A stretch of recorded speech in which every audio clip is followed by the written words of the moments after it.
Hello everyone, welcome back to my channel. I always give few seconds just in case. Looks like we are live. Thank you so much for being with us here today. To all the moderators in the chat, thank you so much. To everyone who's watching, I just want to tell you guys that I was scrolling through the live chat and I see you are from so many different countries. And I'm so grateful to have audience like yourself, especially when I am joined by Mr. Scott Ritter. A lot of you are here, and we really appreciate your time, your energy, your support. Scott Ritter is back in the house. No introduction needed. But Scott, you know what I was thinking? What is the best way to introduce you now? Because there were so many different introductions. What describes you the best at this point with this crazy schedule with interviews? Old man. No. I mean, military expert and a former UN I think inspector. I I don't like the term expert because that sounds a little too self-important. I am what I am. I'm a former Marine Corps intelligence officer and a former United Nations weapons inspector in Iraq, and somebody who specializes in arms control and Middle East and Russian affairs. Thank you. And to find all the links to Scott, you just scroll down under our live stream and there is Scott Ritter Extra. So make sure to subscribe there and it takes you to all the links, all the books, etc. All the links to me and other platforms and support my work as well, you find down below this live stream. Today I have 4 questions. I was hesitating, which I should start with question number 1 or 2. And in the last minute, I've decided to start with the question 2. Which is, let's start with Ukraine. So on 14th of April, 2023, I think it was, Vladimir Putin signed a law that makes electronic call-up notices equivalent to the other ones served in person and introduces a registered person liable for military service and bans evades from crossing the border. Call-up notices will be issued electronically in Russia as of November 2024, and travel abroad will be restricted for those who are liable for military service. So 2024. I would like to ask you, Scott, why November? It looks like from November, those people who are liable for military service will not be able to travel abroad. Why month of November? I'd have to go back and check. There's 2 conscription periods for Russia. They do conscription twice a year. Generally, I think the last time they conscripted 150,000 for 2-year service, and I think the time before it was around 136. And maybe November is the call up period. So basically, you publish the law. The law has to be published for a certain amount of time so that people can be cognizant of the law, make adjustments accordingly. You don't want to spring a law upon people. But my guess is that this would be the case come the next conscription period. But I'd have to double check to make sure. But that seems to be the logic. That would be a logical answer. But I don't know. Okay, thank you. And now I have a question for you. That if we will not ever again talk about Ukraine, which I don't think it will be the case, unfortunately, but this would be the question that I will ask you. It's a long intro, but bear with me, everyone. I translated this from Polish into English to make sure no mistakes. So it is said that victors write history, but history is also interpreted depending on the country in which it is taught in such a way that it serves the power of a given country in manipulating society. However, let's try to imagine situations where we hope that one day only true history will be served to everyone in the world. Let's say in 1,000 years from now, when someone reaches for a history book and opens a chapter on the conflict between Russia and Ukraine, what will they read? What will be a short analysis of this conflict and what effect did conflict had on the world? That's my question. You're making my brain work too early in the morning. Um, well, okay, let's play along with this. We're talking about in the future, so that things can be put into perspective. Um, and to put something in perspective, that means that you not only take a look at the consequences of what has happened, um, but you also look very much so into what led up to this conflict. And I think what history is going to show is that this conflict, which many say began when Vladimir Putin ordered the Russian military into Ukraine in February of 2022. Others will say it began when Vladimir Putin ordered the little green men into Crimea in March and April of 2014.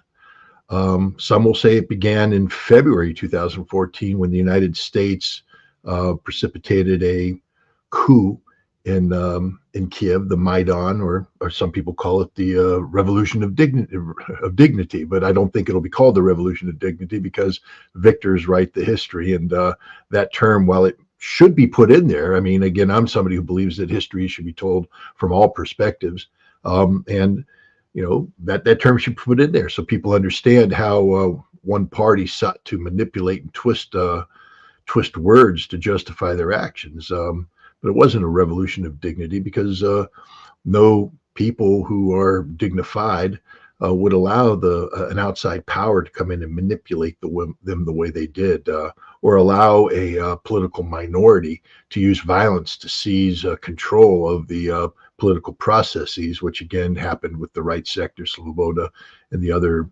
Banderist supporting Ukrainian political elements. Other people would say that it began in 2004, 2005 with the Color Revolution. Again, another American European Union backed effort to install Ukrainian nationalism at the expense of ethnic Russian elements in the Ukrainian government. We're going to keep going backwards. You see what's happening here is that this war didn't just happen in a vacuum. We keep going backwards to what happened in 1990, 1991 as the Soviet Union began to collapse. What was the American vision? How did we view Ukraine? How was the CIA, which we know was involved in 2014, which we know is involved today, what was the CIA's role in shaping Ukrainian nationalism? We would suddenly have to realize that the CIA, which stopped officially funding Banderist nationalist organizations in 1990, when did they begin funding them? Back in 1948. Why 48? What was going on with the CIA or OSS actually at the time, and these nationalists? We'd have to dig deeper and find out the roots of the American intelligence agency's involvement. We realized that they were collaborating with Nazi intelligence organizations that used Ukrainian nationalists as proxies. We'd have to delve into the relationship between the Banderist movement and Nazi Germany. We'd have to get into the roots of Banderism in Poland in the 1930s. And we can just keep going backwards and backwards to see how people have been using Ukrainian nationalism for their own ends. Vladimir Putin spoke about this several times. I mean, famously with Tucker Carlson in his televised interview last February, where over 1 billion people watched and rolled their eyes in boredom as Putin talked about, Ukrainian nationalism being the creation of Austro-Hungarian politicians and generals during World War I to help create unrest in territories of Galicia that are disputed between the Austro-Hungarian Empire and the Russian Empire. And we could just even keep going back further and further and see how this thing called Ukrainian nationalism, it's actually not real Ukrainian nationalism. It's a Galatian nationalism. It has nothing to do with Slavs per se, and everything to do with sort of Greco-Catholic elements that were ethnically and religiously and culturally distinct from what many people call Kievan Rus, the sort of the birthplace of modern day Russia. Um, and how these nationalists were used, manipulated, turned into this white supremacist group. And I say white supremacist because everybody was white back then, so it was just supremacist. This notion of a superior race, separate from everybody else, and how this was turned into a cult of violence. When people take a look at what this Western Ukrainian nationalism, what it stood for, and how it dehumanized everybody else that wasn't Western Ukrainian nationalism, I think you will see there's a psychosis, a sickness that's imbued in this. You have to be psychotic if you stop viewing other people as less than human, and yet this is what the Western Ukrainian nationalists did. You're a Pole. Volyn means something to you. You know what happened in Volyn. You know what happened when the Western Ukrainians rose up and slaughtered over 110,000 Poles. And this isn't just slaughter. I mean, we talk about killing. Um, there's an artist that has painted pictures that are derived from the firsthand testimony of what the Western Ukrainians did to the Poles. And I would say that these paintings are not meant for the light of hearted. But when you take a newborn infant who's alive and you physically break their hands, break their bones, break their body in front of the mother who you've just disemboweled, but she's left alive, but you've staked her out, and you hack to death people while they're alive, so body parts are lying there. Meanwhile, to hide the sounds from other villagers, you have a female choir standing outside singing songs to disguise the screams of what's happening inside the building. And this isn't an isolated event. It happened over and over and over again. 110,000 murdered people. This is a sickness that has infected a certain people, and the I guess the fanaticism of these people has been used by others over history. And that's what we're going to see here, is how outside parties have used this psychotic fanaticism that is Western Ukrainian nationalism, not to further the quote unquote legitimate national aspirations of the Ukrainian people, because nobody has ever respected the legitimate national aspirations of the Western Ukrainian people. No one. There's never been an independent Ukraine. I mean, today we have this entity called Ukraine, but it's not really what the Western Ukrainian nationalists want, because a huge chunk of this Ukraine are Russians. Eastern Ukraine, just sort of artificially appended on by Lenin and Stalin and Khrushchev to create something that could be economically viable as an entity that was never meant to be independent. That's what people need to understand, that when the Soviet Union started expanding Ukraine and creating this thing called Ukraine, it was never meant to be independent. It was always supposed to be part of a larger union of Soviet socialist republics, never intended to be an independent entity. And yet, when the collapse of the Soviet Union came, the United States sought to use Ukrainian nationalism to undermine Russia, to help break up Russia, to help weaken Russia, to help ensure that Russia could never again rise from the ashes of the Soviet Union to threaten the West, because Russia is still a huge place with tremendous resources, mineral resources, self-sufficient. The West doesn't like self-sufficient nations because it's hard to bring them under your economic control when they can live without you. So we needed to break it up. And we used Ukrainian nationalism to achieve this. The Ukrainian nationalism isn't, again, legitimate national aspirations. It is the nationalism as defined by Stepan Bandera.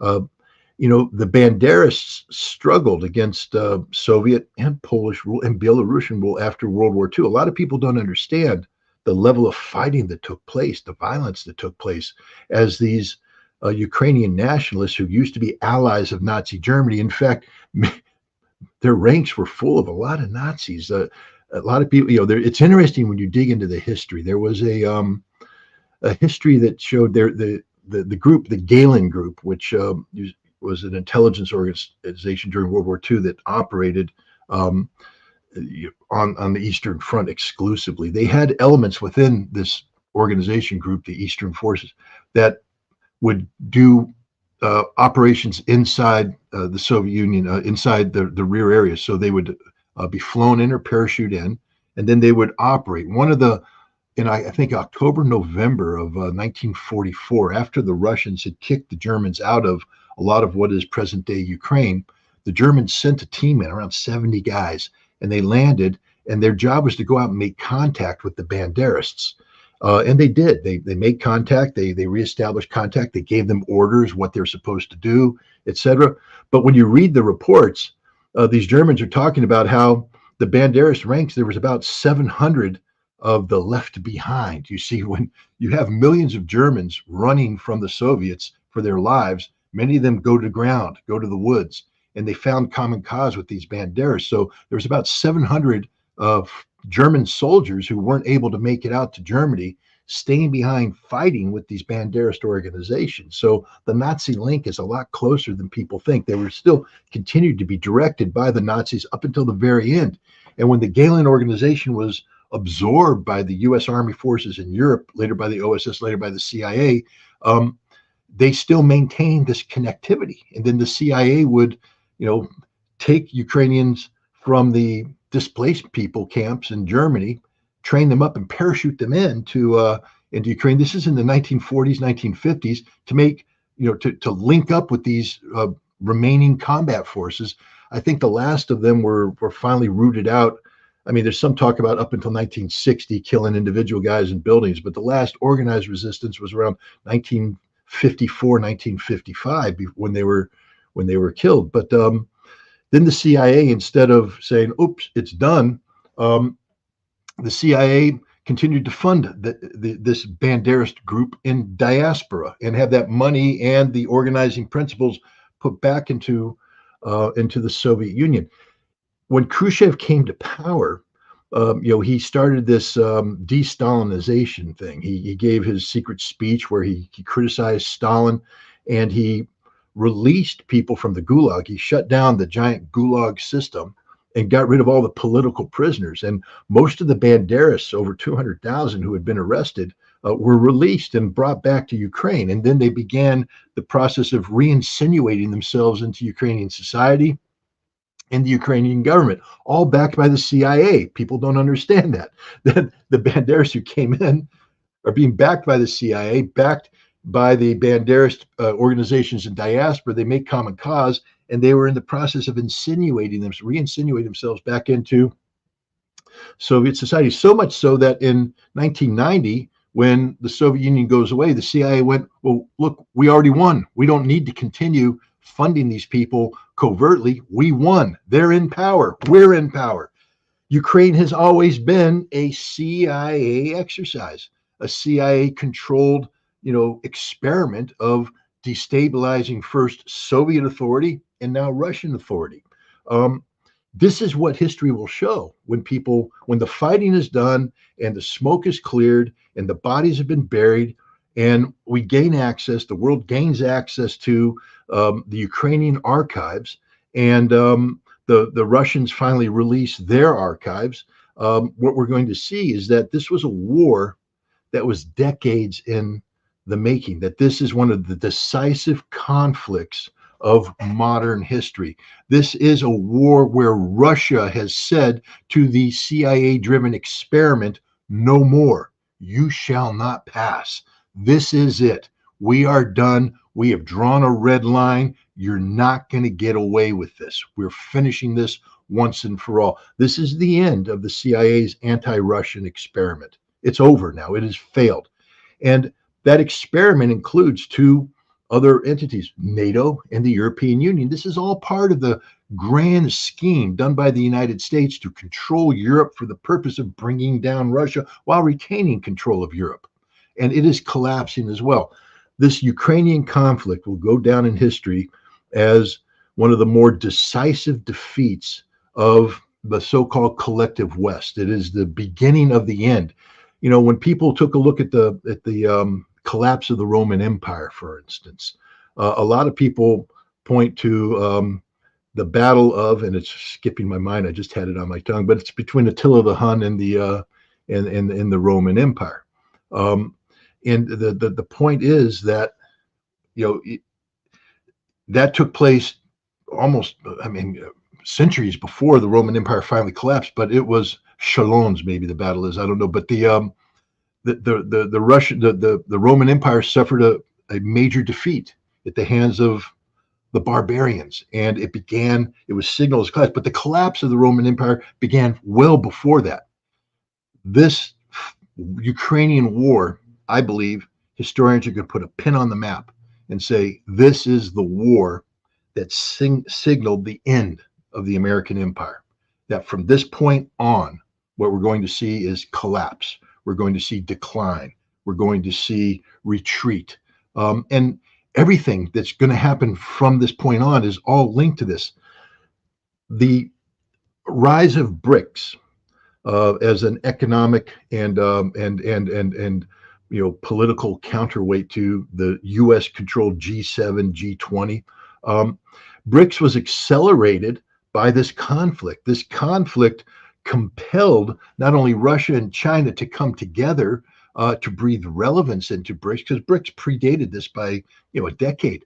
But up until then, nobody really took it seriously. It wasn't a serious organization. What could it do? The G7 was so much more influential. But now Russia and China came together and said, we have to create a counter to the rules-based liberal order, or international order that the United States is promoting. The sanctioning of Russia liberated Russia, actually, in many ways. It broke the back of the oligarchs who had seized control of the Russian institution back in the 1990s and still had control of it. I mean, it's funny. Everybody talks about Vladimir Putin as this absolute dictator. I think the truth is he's not, never has been. Vladimir Putin inherited a fundamentally broken country. In order to keep that country alive, he had to allow a lot of things to happen that under normal circumstances, you would never allow to happen. The amount of corruption that had seeped into every aspect of Russian society. You can't come in and say, it's all done. You can't come in and say, it's all finished. What you have to do is say, it stinks, but this stinks more. I'm going to solve this problem. I have to get pensions my number one priority is getting pensions to the old people, is creating stability, which means I'm going to have to tolerate a lot of this garbage that's going on right now. And as you build institutions while you're tolerating garbage, the garbage infiltrates the institutions. I'm not saying Navalny was wrong. Navalny was right when he said that Russia was inherently corrupt. It was, but it's not Putin's fault. That's where he made the mistake. To sit there and say, this is Vladimir Putin's Russia. Vladimir Putin inherited Boris Yeltsin's Russia, and trying to fix it, you can't do it overnight. You have to work, and you're being attacked from all fronts. You have the Chechen war. You have to solve the problem in Chechnya. You have the expansion of NATO. You have a whole bunch of stuff happening, and which means that you have to maintain a semblance of domestic political order. You can't go around and have a revolution and expect the people to back you while you're being attacked from abroad. So it's a slow process. But when the West sanctioned Russia and then sanctioned the oligarchs, it was the greatest favor to Vladimir Putin you could ever do. He went, wait a minute, you just disenfranchised the oligarchs. Thank you. I've been waiting a long time to do that. They're gone. Now he could get hard. Now he turns to the pro-Western element of his economy. The West made it easy too, because Putin couldn't have done the divorce. That would have had 30% of the population, because never forget, Russia is a democracy, and 30% of the population would have flipped over to the opposition. He would have lost elections, and he was only winning by 52, 53, 54%. He would have lost those elections.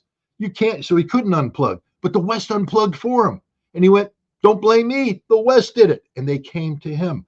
And now the final thing, he just had an election during wartime. Again, the election that just happened this year could not have happened under the similar context without the war. What the war did And again, it's a war that was imposed on Putin. This isn't Putin's master plan. This is Putin being a great boxer, reacting, moving and jabbing. And they put this war on him. And he sits there and he says, wait a minute, because he wanted this war over. We know he wanted this war over. We know he did. That was the design of the conflict. The special military operation was supposed to be come in, intimidate Ukraine to the negotiating table, and have this war done within a month or two. We know because the Istanbul communique that was ready to be signed on 1 April would have achieved that. So Putin wasn't using this conflict for some master plan like NATO accuses him of. He has been forced to react to everything. Sustained conflict, 300,000 mobilization, transition to a military industrial economic base. All of this wasn't part of a master plan. It was imposed on him. This war could have been over a long time ago, but the West kept infusing money into Ukraine, keeping the war going, forcing Putin to make decisions. And finally, Putin went, wait a minute, look what's happened here. I had a Russia that when this war started, and a lot of people don't realize this, I would say the majority of the Russians, while not opposed to the war, didn't support the war. I say that because I've met many Russians who tell me when this thing first started, I wasn't on board. I thought this was needless. I didn't think we needed to go to war. I didn't think this was required. I didn't understand what was going on. Today, you don't hear any of that. Today, this war is an existential struggle for the survival of Russia in the face of a master plan being driven by the United States and the collective West. This is, Russia has to do this. The patriotism level has risen up, everything. And the beauty thing about war is when you're asking people to make the ultimate sacrifice. And it's not just, the Russians get this. It's not just about what's happening on the front lines. It's what's happening on the home front. If you go to the city of Magnitogorsk in Russia, big steel city, you'll see there is a statue of a Russian soldier and a Russian worker with us raising the sword above them. It's the home front statue. It's basically a thing that says that the Great Patriotic War, this is about the home front, the people that made victory possible, the people that took the steel from the ore from the ground, turned it into steel, forged it into sword, handed it to the soldier. You see the same sword in the hands of Mother Russia at Stalingrad. The motherland beckons. She is waving them forward, holding that sword. You see the sword in the hand of the soldier in Berlin. After they won, he has a sword. He's putting it down, holding the child. You see that same sword. You see that sword being turned into a plow at the United Nations. The circle is complete, but the Russian people know. The Russian people know the importance of the home front. And one thing about the home front, when the home front is mobilized to send the sons and the fathers and the uncles and the brothers to war, there is no tolerance for corruption, none whatsoever. And Vladimir Putin went, thank you very much, West. I'm going to hold an election. And I'm going to get as many people to participate in this election as possible, not because of me, but because they're patriotic Russians. I'm going to make this election about Russia. And it did. 77% of the population went out and participated in this election. Last 2020 in the United States, the level of participation in the election had the greatest turnout ever. I mean, 77 million voted for Trump, 81 million voted for Biden, depending on who's counting. But, but my point is that was only 66% of Americans. And that's considered a good turnout. Russia got 77% to turn out, 88% of whom voted for Vladimir Putin. That's called a mandate. He's going to be sworn into office. I think the inauguration is on May 7th. And when he gets sworn in, there's already talk in Russia now of a purge. You see, Vladimir Putin knows that he's 71 years old. Again, Russians know their history. They know what happened at the end of the Soviet Union, where leaders held on till the very end. Brezhnev lost his mind. He was a babbling idiot by the time he finished. When Andropov took over, he was fatally ill. Even though he wanted to do better, age caught up to him and killed him with cancer. He was replaced by Chernenko, who was literally brain dead when they swore him in, but he was the establishment. It was only after Chernenko died that Gorbachev in his 50s became the next leader. But by that time, the system had collapsed so much that Gorbachev was unable to save it. And it led to the 1990s, Boris Yeltsin, who turned into an aged, drunken, ridiculous man by the time he was over. Vladimir Putin stepped in, a man in his 40s at the time he became president. Today he's 71. And, he knows, and the Russians know their history. Okay, he has 6 years, so he'll be 77. Now he's a young man still. I mean, he's active. He's physically active. He speaks very well, but he's not immortal. And come 2030 at the next election, if Russia's still looking to a 77-year-old man for their future, Russia's got problems, and Putin knows this. But he has to fix Russia. He can't allow Russia to continue to be that which he inherited from Boris Yeltsin. The remnants of that diseased regime have to be removed. And he's going to remove them. And the war enabled him to do this. So that's another thing about this war. It is transformational, not only geopolitically on a global scale, it's transformational for Russia. The Russias that's going to emerge because of the political decisions that Vladimir Putin's going to make in the next 6 years could not have happened without this war. Putin's hands were tied. The level of corruption, the level of disease, the level of sickness that infected Russia was still there. I mean, I have a lot of friends who are like, Scott, you're so pro-Russian. So well, I'm not pro-Russian. I like Russia, but I'm realistic about Russia. I understand Russia. I make an effort to understand Russia. It's a nation seething in corruption. I wouldn't call it seething in corruption, but it's a nation that has certain inherent corruption to it. The system of government was inherited from Boris Yeltsin. And Vladimir Putin, in order to help Russia survive in these decades where everybody's been trying to destroy it, was not able to totally purge this corruption from the Russian enterprise. He's now going to do this. And he's going to create a new Russian state that's founded on principles of what defines Russian nationalism. And those principles were forged from this conflict. This conflict backfired as far as the West is concerned because it weakened the West and it strengthened Russia. Russia now walks into BRICS, not the economic weakling that everybody thought. I mean, when BRICS was first formed, they're like, it's Russia, but what is Russia? They got no economy. It's the Chinese are going to dominate. The Russians will never go along with it because, that nobody wants to be subordinated to the Chinese, so it's going to fail. When Russia sits down at the table with the Chinese today, it's not as a weak cousin. It's just a pretty damn strong partner, a partner that just beat the hell out of the collective West. Now, they did it with Chinese assistance, but the Chinese now also understand that they need Russia. They need a strong Russia in order to move forward with this BRICS enterprise. This happened because of this conflict. Everything the West thought they were trying to achieve by bringing this to fruition, because remember, this war didn't happen by accident. In 2008, William Burns, then the U.S. ambassador to Russia, wrote a memorandum called Niet Means Niet about the dangers of NATO trying to bring Ukraine in. And he, at that time, said, if we do this, it's a red line that Russia will not tolerate. It will inevitably lead to a conflict with Russia. A war will have Russia at a minimum invading Ukraine, taking control of Crimea and the Donbass. The West knew that by inviting Ukraine into NATO, that they were setting in motion events that would lead to armed conflict with Russia. This war was not an accident. It was done by design by the West to destroy Russia, and it backfired. Russia wins this war, and Russia emerges as one of the strongest, most cohesive nations in the world after this war. Russia doesn't plan on being a replacement for the United States. But what can be said for certain is once this conflict is over, Russia will never take second seat to the United States ever again.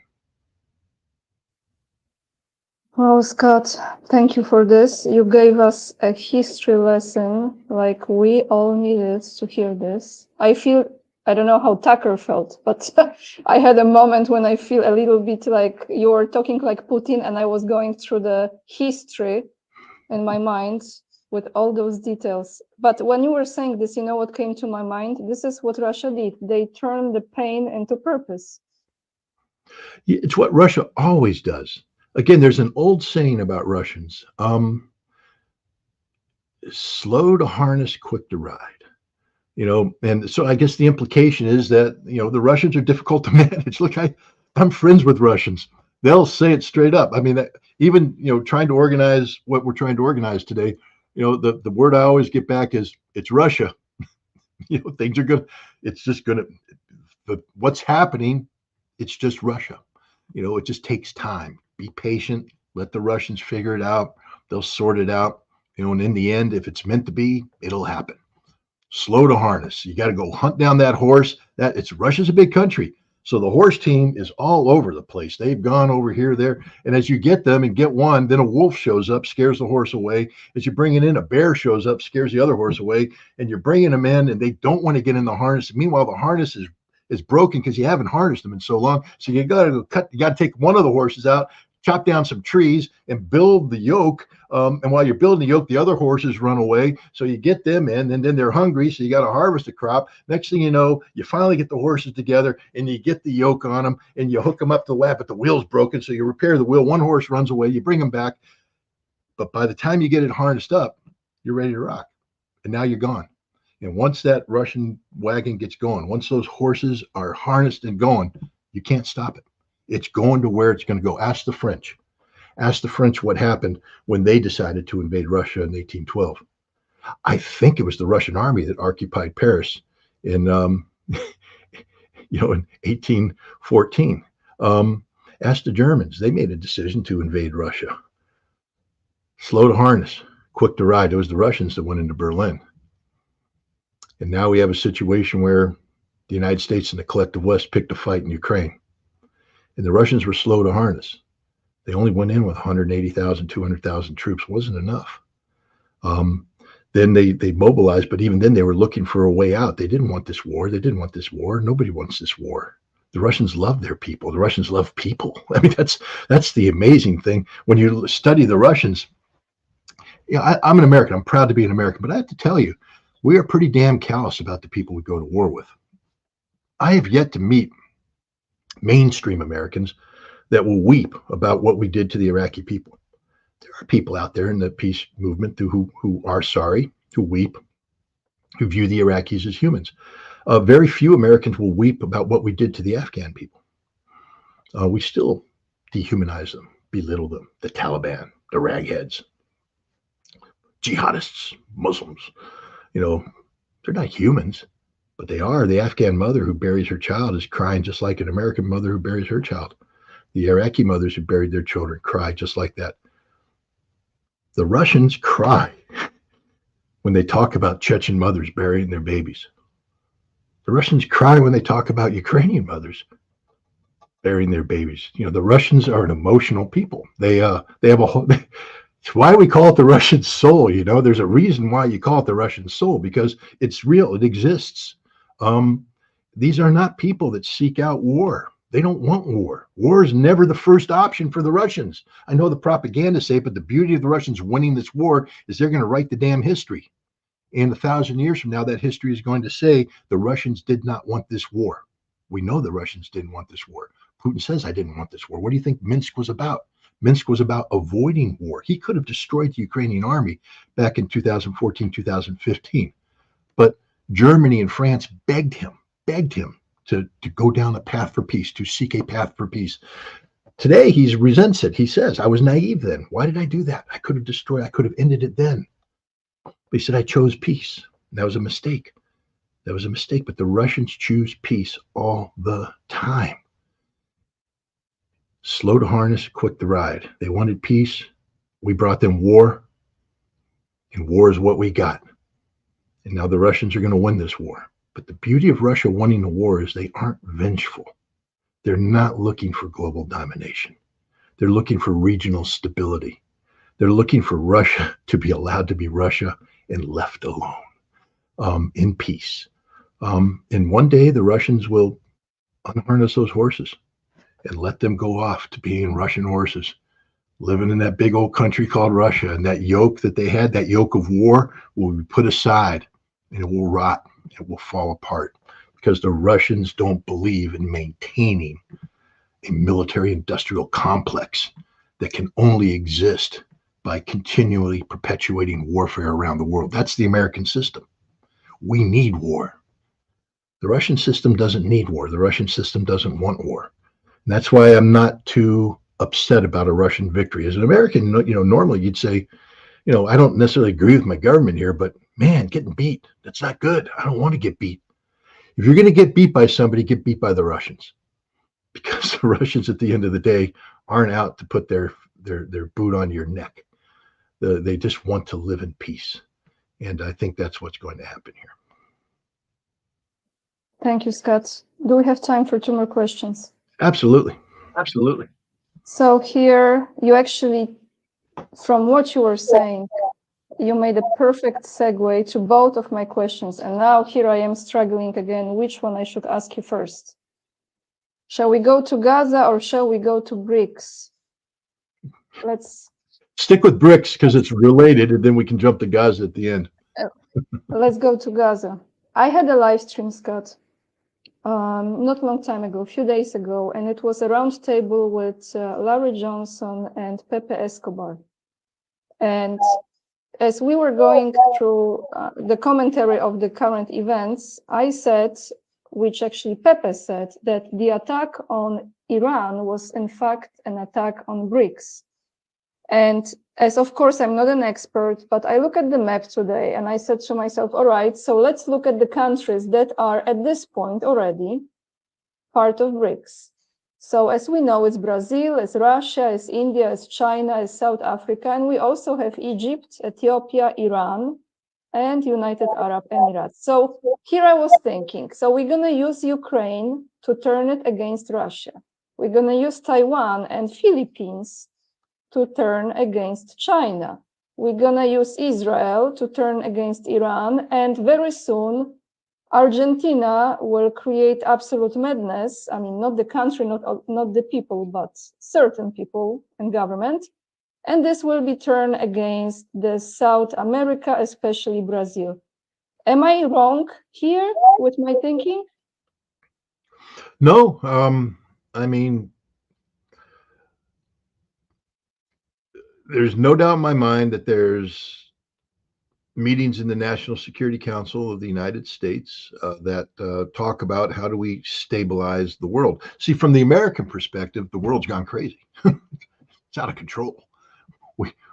Why doesn't the world understand? We have the rules-based international order. It works.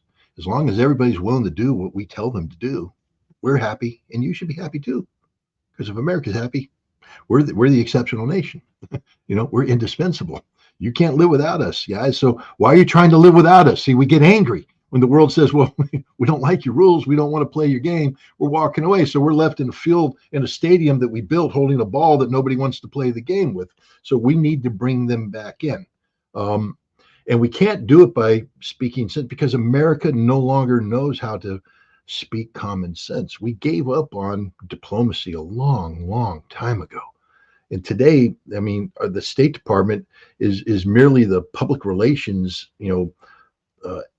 extension of the Department of Defense, or the other tools of coercion that we use. The Department of Treasury. I mean, what was Blinken doing in China? He wasn't over there trying to make peace. He was saying either do it our way or we're going to financially sanction you. We threaten. And we use that all over again. That's why we have aircraft battle groups. They're not there to bring peace. They're there to scare people, to intimidate people, to say America over the shore has an aircraft carrier full of planes that could come in and bomb you into the Stone Age if you don't do what we want you to do. And then the CIA's job is literally to go in and stir up trouble, to weaken adversaries and promote us. So there's no doubt in my mind that we are working hand in glove with Mali and Argentina to create instability in the South American continent, particularly targeting, not just Brazil, although that's the biggest one. The B in BRICS is Brazil. Ecuador wants to join. We can't let that happen. So we got to bring down Ecuador. God forbid the Chileans ever decide that they want to join BRICS too. We got to bring down Chile. No, that's what we do. Colombia, We don't ever help people. Let's look at Africa. South Africa is, of course, the S in BRICS, and they're a big player. But the African continent, I think they're just about any economist worth his or her salt says that the African continent is the continent of future growth. I mean, the populations alone dictate that that's where there's going to be the greatest potential for growth.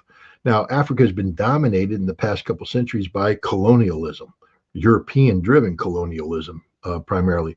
Now, we got rid of European colonialism, but we didn't. For instance, the French have a huge presence in Africa, and a post-colonial presence that's defined by French control of the economy. There's an African franc that the French have imposed to ensure that they are in charge of monetary policy of nearly not half, but maybe a third of Africa.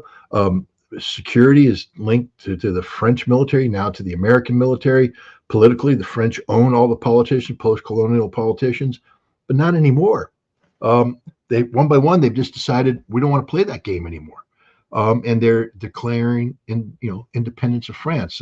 It's done, generally speaking, through a military coup, but not exclusively so. We just saw Senegal hold democratic elections, ousting the pro-French president, bringing in somebody who's more aligned with the alliance of Sahel states. That's Mali, Burkina Faso, Niger. They declared independence by having coups that kicked out the French and invited in the Russians. And it's not, but see, the Russians are the security face of it. They also bring in the Chinese through the Chinese Belt and Road Initiative. The Chinese are in there economically, and some amazing things are happening. To give you an example, in Niger, they have oil. They have the ability to produce oil, but the French were never really keen on letting them fully develop this capability. The Chinese came in and talked about building a pipeline connecting Niger to Benin, which has a port that the oil could be exported, but the French were against it. ECOWAS threatened sanctions, the United States threatened sanctions, but Niger did it. And today, talking about exporting 110,000 barrels a day. Now, in the grand scheme of things, that's nothing, but for an impoverished nation like Niger to suddenly have an infusion of, oil money, the things that they can do, they're going to start taking care of their people in a way that they never were able to when the French were in control. Mali, a lot of people don't realize that Mali was suppressed and made unstable because there's a people called the Tuareg, and I'm getting very simple here, but they're a sort of a nomadic people of the Saharan desert in the Sahel, and they know no national boundaries, meaning that the Tuareg are everywhere. A lot of Tuareg in Mali, a lot of Tuareg in Niger. Well, there are uranium mines in northern Niger that the French got their uranium from for their nuclear program. They paid pennies to the dollar of what they should have paid. Now Niger said you have to pay us full price. France didn't want to do that, but that's part of the economic revival of Niger. But the French, in order to maintain control over this area, told the Tuareg, the sort of people wanted independence, that they could go to Mali and take over a significant part of Mali, including a major city that became their de facto capital, and that could be their own independent area. And don't worry, we won't let anything happen. And they wouldn't let the Mali government recapture it. They tied the Mali government's hands. And the Mali government's going, that's our sovereign territory. You can't do that. You can't come in and dictate solutions like this. And so the French were kicked out. The Russians came in. First is Wagner. Now they call themselves the Africa Corps. One of the first things that Wagner did is recapture that city for the Mali government, allowed Mali to regain sovereign control of its territory. Now, everybody's screaming, oh, Wagner commits war crimes and atrocities. No, they don't. It's a tough fight against insurgents. But for first time, the Mali government is able to say, we control our country and we're bringing stability into our country. And now that you have a stable Niger that's bringing in money that now can bring the services to these nomadic people and make them say, hey, it's a good thing to be aligned with this government now, the level of violence is dropping. Support for jihadist groups is dissipating. The Russians and the Chinese actually have a plan that says, by promoting your independence and your economic health, you become more stable and secure, and you become better business partners for us who aren't seeking permanent war. We want permanent peace. Burkina Faso, their upstart captain of a junta leader went to St. Petersburg last year and met with Vladimir Putin. It was a pretty curious meeting because he doesn't shake hands with anybody. His whole thing is a fist bump. Vladimir Putin came out and he shook his hand, sign of respect. But he sat there, and I remember watching this. He said, "We need a nuclear reactor," and I'm like, "Good God, why would you come and tell Vladimir Putin you need a nuclear reactor? That's pretty ambitious of you." And the Russians, Vladimir said, "We'll think about it." And the Russians came back and said, "Yep, we're going to build you a nuclear reactor." Russia's going to build a nuclear reactor in Burkina Faso. Why? Well, because if you build this nuclear reactor, you now can electrify parts of Burkina Faso that electricity never touched. And when you start to electrify things, amazing things happen. Life springs forward. It's going to come to life. They're going to become independent. They're going to build a middle class. All those things we claim you need for a viable democracy, which we were denying them. We were there. America, France were there for decades, and we denied them this. We brought nothing but poverty, wars, destruction. In a 3-year span, 3 years, Russia and China have turned that entire area around. Africa is going to become the engine of BRICS. The United States can't handle that. That's a direct threat to us. But we've been sort of pushed from that area. But watch, we're going to make problems. Look at Morocco. See what we do in Morocco. We're going to cause a lot of problems with Morocco vis-a-vis Algeria, because Algeria is gravitating towards the Alliance of Sahel states. Chad's going to be a next battleground because Chad has an election coming up, and they're probably going to elect a guy that's going to say, France, you take a hike, the final French bastion in the Sahel, gone. And they're looking over at the Russians and the Chinese and Mali and Niger and all. They're saying, that's what we want. Senegal could join. Benin's already leaning that direction. But the United States will, of course, have to stir up trouble. The same thing with, look at India, BRICS, Brazil, Russia, India, China, South Africa. The Indians, though, aren't jumping on the BRICS bandwagon because we are keep trying to pull them away. We keep saying, no, you're part of the West. And so India is trying to straddle the fence.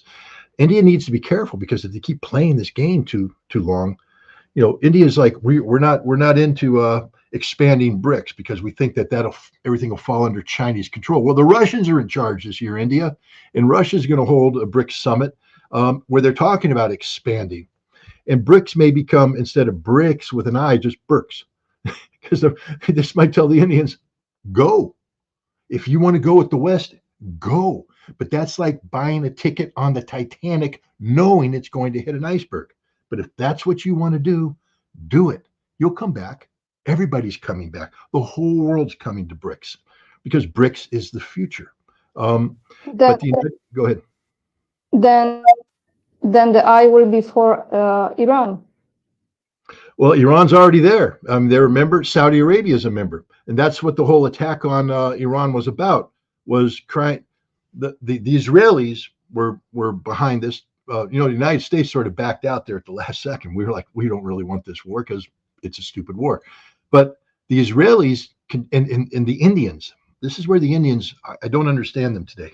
There was a meeting where I heard an Indian, official, intellectual, say, the India Middle East economic corridor is still very much one of our top priorities, including working with Israel. I'm like, are you really that brain dead? Israel's finished.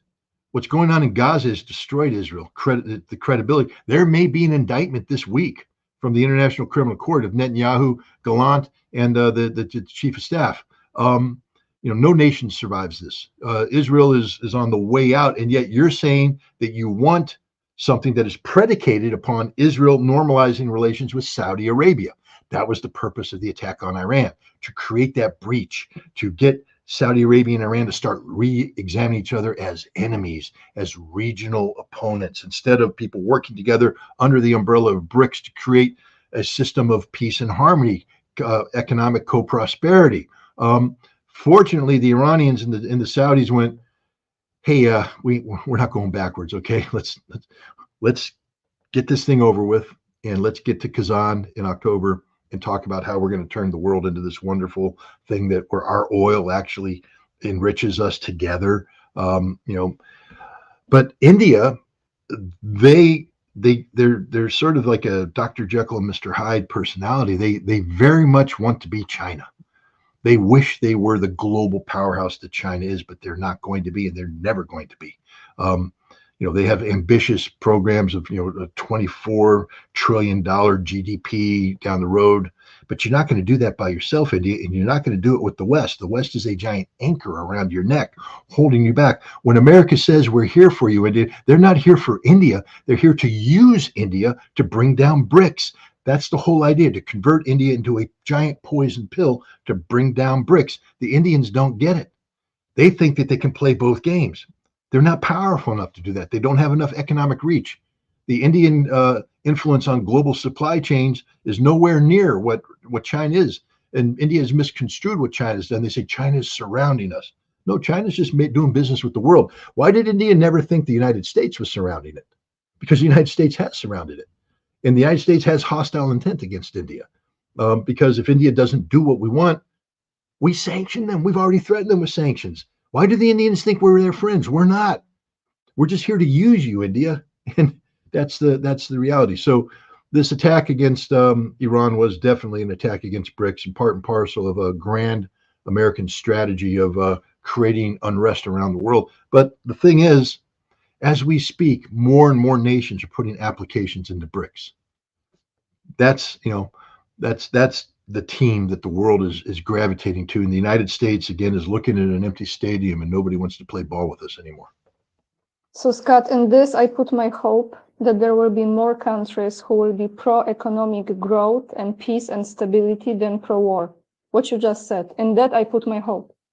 Yeah, me too. And again, this is one of the main reasons why, you know, I used to be, I mean, again, I want to be again in the future. I wish I was in a situation where I never had to say Vladimir Putin's name, that I was instead saying the name of an American president, that I would say, you know, President, you know, Robertson, you know, that the world should be looking to President Robertson for leadership. President Robinson has a plan. Robinson's plan is talking about creating wealth and opportunity, you know, shared responsibility. President Robinson wants to breathe relevance in the United Nations.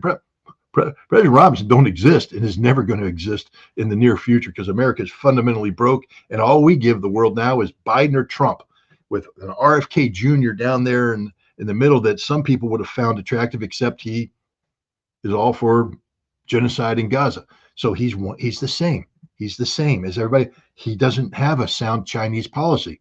He's saying the right things about Russia, but does he really believe it? Because when you dig deep into him, you find out there's a lot of resentment towards Russia too, because at the end of the day, he's an American president. And an American president is about maintaining America's dominance of the world.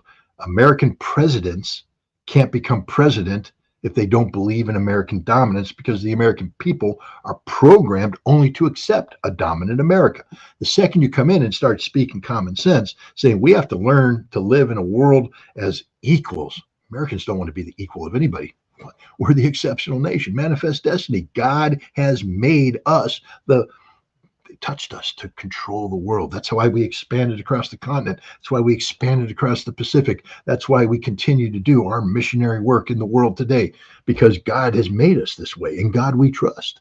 We're supposed not to have a, you know, state-sponsored church, but America is a state-sponsored church in its own right. I mean, the control of Christian evangelicals, the control of you know, Zionists that are linked to Christian evangelicals is real. And so this is why I keep using Putin's name, not because, you know, they're paying me to do it, not because, you know, I hate my country, but I love peace. I love the concept of peace. I love the notion of people not waking up going to war. And there's one leader out there, and I look at him and I go, damn it, he wants peace. He does want peace. He wants peace and co-prosperity. And all you have to do is look at what he did with Chechnya. I wish more people would study the Chechen conflict, its roots, and the solutions. Vladimir Putin sitting down with Ahmed Kadyrov and how they struggled to come up with this scheme that ended this war that was so horrible, and brought peace and prosperity. Is Chechnya perfect? There's no such thing as a perfect place. But when you look at the disparity between what Chechnya was in 2002, where the city of Grozny looked like Stalingrad, and where it is today, where the city of Grozny is a modern, vibrant place where Russians and Chechens live together in peace and harmony. I've traveled throughout Chechnya, and I've gone there, and I see nothing but people who are happy to be part of the Russian Federation, but proud of being Chechens, meaning that they never surrendered anything about who they are. They never surrendered their religion. They never surrendered their language. They never surrendered their cultural identity. That's their proud, but they're part of this broader scheme because it brings them peace and economic prosperity. And that the guy who did it, one of two, it was Vladimir Putin and Ahmed Kadyrov. Ahmed Kadyrov is dead. Unfortunately, he was assassinated by people who didn't believe in this concept of peace. He was replaced by his son Ramzan Kadyrov, who continued his father's tradition. And this is why Chechnya is the way it is. Are the people going to sit here and poke holes in this and say this, that, and the other thing? Sure, they are. But as I said about Vladimir Putin and trying to drag Russia out of the decade of the 1990s, you don't go from hell to heaven instantly. You know, there's a lot of culling of the sinners that has to take place. In Chechnya, there's still culling of the sinners that have to take place. There's still things that are happening. You know, there are still outbreaks of violence in parts of Chechnya as people continue to hold out against this vision of peace. But overall, Chechnya is a nation that works for the Chechen people. It works for the Russian people. And frankly speaking, at the end of the day, isn't that all that matters? The fact that Chechnya doesn't work for America, it doesn't work for Europe, it's not their problem. They don't care. They're not losing any sleep that the European Union is not going to be inviting them in anytime soon, or that the United States isn't going to open up a Chechen-American friendship society. The Chechens don't care. Do they want to be friends with America? Look at their treatment of me. They've treated me with nothing but respect and love. Why? Because I show them respect and love. And when you show that to the Chechen people, they respond in kind. You treat them with respect, they treat you with respect. They don't hate Americans. They don't hate America. They don't like the American government. But can you blame them? You know, because they know the truth of what the CIA was trying to do in the 1990s and the 2000s. They know what the CIA was doing in terms of bringing these outside jihadists into Chechnya. And they know the price they paid in terms of lives lost, villages, children buried. Like I said before, the Russian women today cry when they talk about Chechen mothers burying their children, and Chechen mothers cry about Russian women burying their children because it's a shared pain. They love each other. They are the same in terms of what they believe in. And the guy who made that possible is Vladimir Putin. So yeah, I'll say his name a lot. And until somebody can come up with a better name to say, I'll keep saying his name. Not because I've been bought and paid for, but because he's the only one out there with a viable plan of peace. Macron doesn't have one. You know, Ricky Sunak doesn't have one. Justin Trudeau certainly doesn't have one. Schultz in Germany doesn't have one. Biden doesn't have one. Trump doesn't have one. Kennedy doesn't have one. What name do you want me to say? All those people out there saying, stop, you're a Putin, this, that, and the other. Give me another name. Give me another program. Give me something that I can hold on to, and I'll promote that. But until you do, and it isn't out there, the only one on the global stage is Vladimir Putin. And it's not a bad plan. You know, the fact is, I don't mind promoting the Russian plan because at the end of the day, I personally believe that it doesn't result in harm to America. Because an American defeat in Ukraine doesn't bring about the end of America. It just brings about the end of irresponsible military adventurism that was solely designed to hurt Russia and the Ukrainian people and Europe and the world, but not America. Thank you, Scott. Yeah, the belt. I think both Macron and Trudeau, they have the rainbow belt. They have the what? Rainbow belt. The rainbow belt. Well, as an American, I'm supposed to celebrate all color belts. So if you want to wear a rainbow belt, wear it. Don't wear it in Chechnya, though, because they don't like it. and don't wear it in Russia because they don't like it. And if you can't respect that, then don't go there. You know, wear it in America. We like it apparently. So, rainbow belt away. Okay, now I want to ask you my last question, which is quite disturbing, very serious, because we go now to Gaza. More children killed in Gaza over 6 months than in all world conflicts in 4 years. And this comes from the United Nations Relief and Work Agency. The numbers, as they say, which again, I don't know how accurate they are because it's hard to really be exact with those numbers, are exceeding 34,000. Scott, will there ever be any justice for what's taking place there? Ever is a big word. I'm not supposed to read the chats, but I did. And somebody in there said, Scott makes a lot of assumptions. Well, welcome to the world of analysis, pal. That's what happens. People ask you questions about the future. Do you have the final history about the future written before you where you can open up and say with absolute certainty everything is? No, you make assumptions. You try to make informed assumptions, educated assumptions, but you make assumptions. So thank you for pointing out the fact that I am, in fact, an analyst who does what an analyst is supposed to do. You make certain assumptions. And it would be one hell of an assumption to say that these people ever get justice. Here's the big problem about getting justice. Whose justice?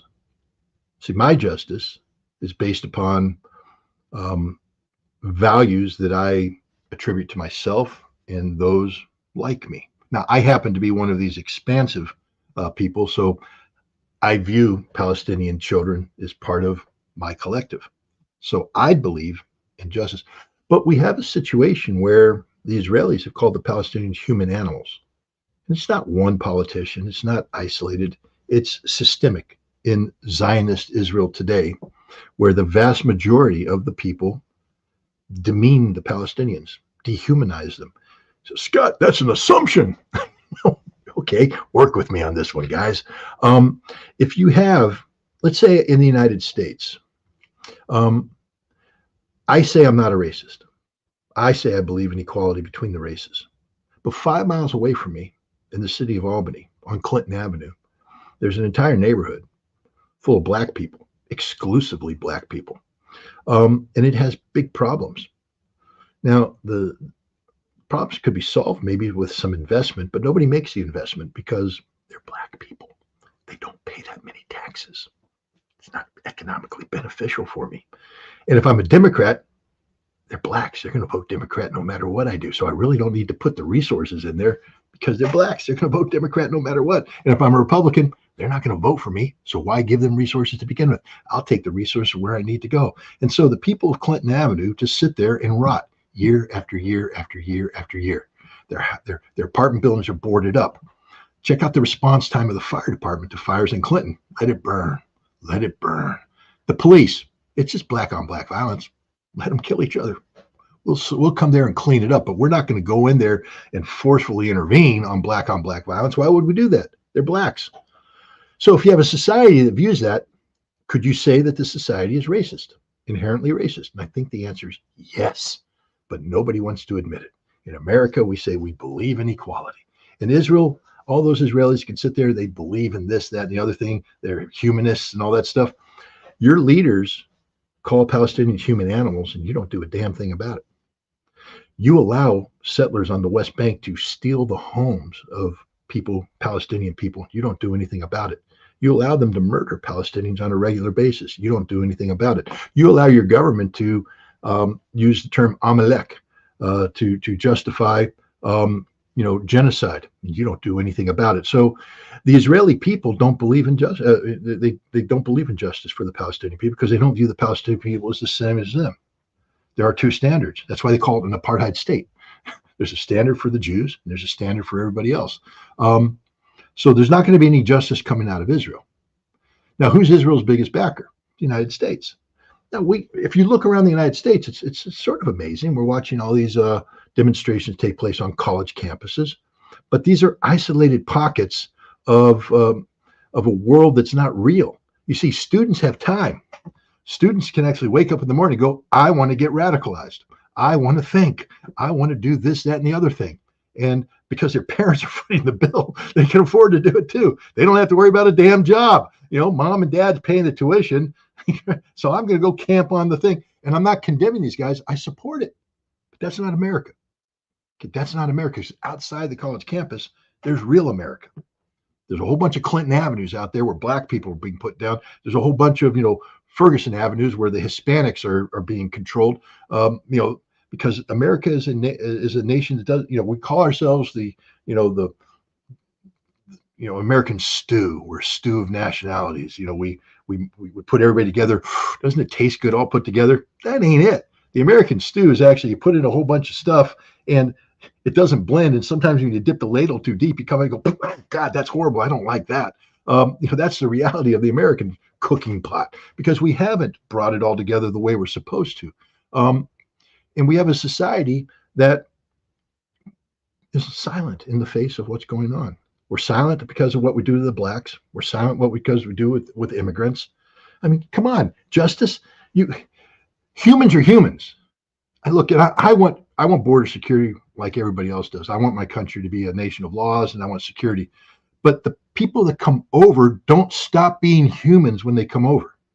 Okay. The mother holding the child, that child is as precious to her, whether she is a documented person or an undocumented person. It's still human life. But we don't view it. We have dehumanized these people. We don't care about them. Different levels of justice that we impose on people, either directly or indirectly. And on Israel, as a nation, we've remained silent. How else can Joe Biden get away with sending billions of dollars of bombs to Israel, knowing that they're going to be used to bomb the people of Gaza? Because we don't care about the people. Look, Madeleine Albright back in the 1990s, famously or infamously, when asked the question about the cost that was of sanctions against Iraq, and pointed out that 500,000 Iraqi children had lost their lives at that time, probably an accurate figure, later on much higher. She said, that's the price we're willing to pay. Well, we're not paying a price. The Iraqi children are. It was a throwaway statement. What it showed is that we don't view the Iraqis as humans at all. They're subhumans. They're a class of things, not humans, things that could be statistically, captured and then put away on a piece of paper to support a larger policy of American dominance. We don't view the Palestinians as people. We didn't view the Afghans as people. Do you remember the whole thing about Afghan women? We have to stay there for the Afghan women. We have to be willing to fight and die for Afghan women. We need to get the Afghan women out of the home and into the school and all this, and it's a cause worth fighting. Oh, wait, we're leaving. How many people have been talking about the Afghan women lately? How many people really care about the Afghan? We never cared about the Afghan women. They just become a symbol. We put them up there. It's a symbol. We'll throw them away. And pretty much that's the way we treat just about everybody. The Ukrainians aren't black. They're not brown. They're not Asian. They're white like us. And yet we let 500,000 of their men die. We let 10 million of their people become displaced. Millions of refugees. What's going on in terms of child trafficking and sex trafficking is we just don't talk about it. We don't talk about what's happening to these Ukrainian women. Nobody talks about it. Nobody's talking about what's happening to these Ukrainian children. Oh, we blame the Russians. Putin kidnapped them. Well, didn't 161 of these children that were kidnapped just turn up in Germany? How'd they get there? It wasn't the Russians that brought them there. It was a different system. We don't talk about that. There is no single-tiered system of justice. That's a long way of saying there will be no justice for the Palestinian people. The only justice they're going to get is when they can impose justice. And that requires an independent Palestinian state where the people in charge view the Palestinian people as humans worthy of justice. But they're not going to get the justice they want from the world. The justice they're going to get is the justice that comes from the sacrifice of those who are falling right now. And that's unfortunately how we have to start viewing what's happening here. There will never be justice for these children. No one will ever get prosecuted for their deaths. But the sacrifice that these children have made, that these women have made, that these innocent civilians have made, will be worth it if from this sacrifice comes an independent Palestinian state where there will be justice for Palestinians for the first time in a long time.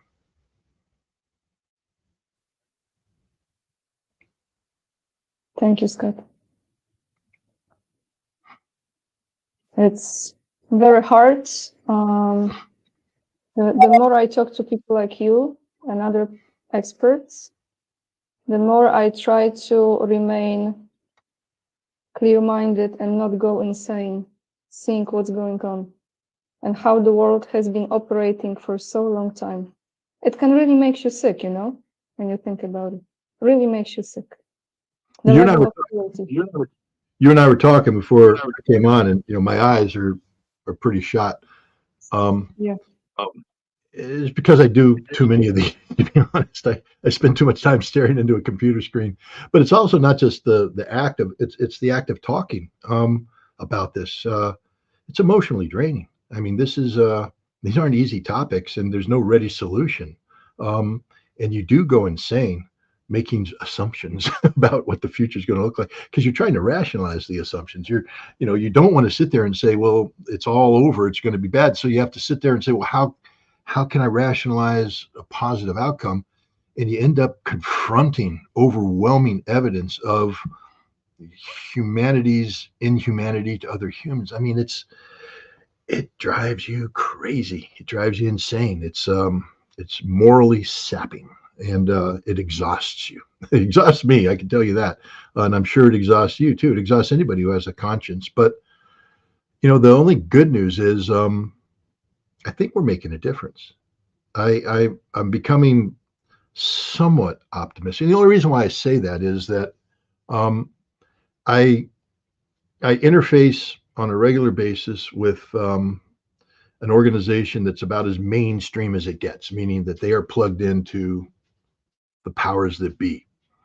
And I oftentimes think that I'm going to get fired from this organization because of my approach on this, which a lot of people in that organization don't like. But in talking to some people, it was there because they said that basically, I mean, one, the person who runs it likes what I'm saying, so he's not going to fire me yet. Maybe he will today after this. Who knows? But the other thing is the other people in the organization at certain levels say that my voice, and when I say my voice, I mean our voice, the collective voice of this, because my voice by itself is meaningless. My voice only counts when it's part of this alternative media approach that has allowed my voice to be heard by so many people. They said that I'm far more popular and influential than they ever imagined, and so they can't ignore me. There you go. Okay, it's the beginning of the breakthrough, where we collectively are becoming far more popular and therefore influential, that the mainstream can't ignore us anymore. And so we are getting the seat at the table, whether we know it or not, whether we want it or not. And that's the next great challenge is what happens when you do get that seat? Do you get corrupted? Do you get drawn in and say, well, I like sitting at the seat. I enjoy being at the table. I don't want to get disinvited. I'm not going to say the crazy shit that I used to say to get to the table because now I'm at the table. No. If you're batshit crazy and that's what got you to the table, then you need to stay batshit crazy. All right. You need to be the voice. You need to be the voice that can't be ignored. You can't allow yourself to be shut down. So I think you're going to see more and more people, yourself included. Don't be surprised one day when you're sitting at the table, because you are sitting at the table. Because if I'm sitting at the table, you're sitting at the table. We're all sitting at the table together. But we're all going to run into this, I think, sooner or later, where we're going to start getting invited to things, start being asked to say things that will be picked up by mainstream media. And then the question is, do you start dumbing yourself down? Do you start playing the game? It's one of the big challenges out there. It's and all I can say is I hope that I never dumb it down. I never play the game, and I continue to do this. But it's I tell you what, that's a problem that I'm glad to have. That's one of those problems that you're like, okay, because it means people are listening. That means we're doing something right on you. That means that all this sacrifice we're making, all these long hours, all the red eyes and the sore throats and My cold sore after my vacations, half of my face was yeah, covered. well, that's Yes. stress related. That's stress related. Stress is When you stress. when you that's why I blur my camera once in a while, because then you can't see all the pimples on my face that break out when I get stressed. But the point is, all this that we're putting ourselves through, it's paying off. Because the last time I checked, we're not doing this because it makes us millionaires. We're doing it because we believe in it. We're doing it because we believe in the cause, and we're doing it because we wanted to make a difference. We wanted to help make a difference, and we are making a difference. What's happening today with Palestine, the attention that Palestine is getting today is not because of the mainstream media. It's because of alternative media. That alternative media has given the Palestinians a voice that they didn't have before. And a lot of the pushback that's taking place to mainstream media narratives is because of the power of alternative media. So as much as you and I get tired of it, I was telling you, man, I really want to unplug for a long time. I want to unplug, and I want to go lay down. I used to play World of Warcraft. I haven't played World of Warcraft in 6 months. I'd love to get back on and just waste hours doing that. But now I feel guilty. It's like, I guess if you went to Vegas when you had money and you didn't mind, throwing $50 here, $100 there. But when you don't have any money, suddenly Vegas, you're like, I don't go to Vegas anymore because that money's too precious. I'm not putting it on the table. Well, right now, time, I'm like, oh, Anya wants to talk to me. So no World of Warcraft today, because it's too important to speak to Anya about this. But who knows? I mean, maybe one day we'll all be able to relax because the world won't be as crazy as it is, and we won't be as under, because it's just getting crazier and crazier out there, Anya. You know that. I mean, as soon as you think one problem's fixed, 5 show up, and because it's alternative media, and because it's important, if we don't talk about it, who will? That's the question. If we don't talk about it, who will? A lot of people make assumptions. I'm buying onto that word now, right? But about why we do this, why we do that. We do it because nobody else is doing it. We do it because there's a need to do it. We're doing it because there's a void that needs to be filled. The other good news is there's more of us out there too. People are getting, we're creating this critical mass of well-regarded people. There's a tight team around us. You know them. You interact with them. Larry Johnson, Andre Martyanov, Danny Haifong, Max Blumenthal, Aaron Mate. I'm sorry if I'm missing names out there, guys, but you all know who you are. We're a tight little team of people who have collectively made a difference. We're changing the way the world receives its news, and therefore we're helping change the way the world thinks about events in the world. So it's worth doing, but it's hard. It's hard. I want to say to you, Scott, and every time I say it, and I really mean it, how grateful I am that you always find time to answer my questions. And I'm immensely grateful. And I also want to say that, if I can just add from me here, that I look at this as this is temporary life experience. And there is a higher purpose for this. For me, this is the purpose of our souls. And if our soul has chosen to do it in this lifetime, for whatever reason, to do it, you gotta listen to it, and you have to follow through, and you have to answer the call. And you're answering this call, and I feel to some extent I'm answering too. And when I was not recording my solo videos in the last few days, I was actually getting depressed because I felt like I'm not delivering something that I'm supposed to. But again, you have to rest your body. Coming from me to you, to rest in order to be of service, right?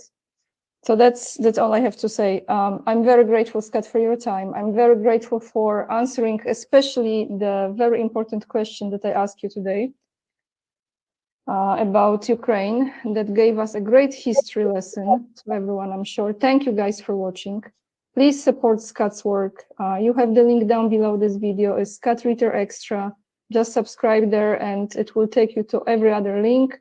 My links as well are down below. Anything else shall we add, or that's it for today? That's it. That's it for today. That's it for today. Thank you guys so much. Please make sure before you go, hit this like. It's free of charge and it helps more people to see the video, to listen to what Scott had to say, and to process it, you know, to give some critical thinking to it. Thank you, everyone, and until next time.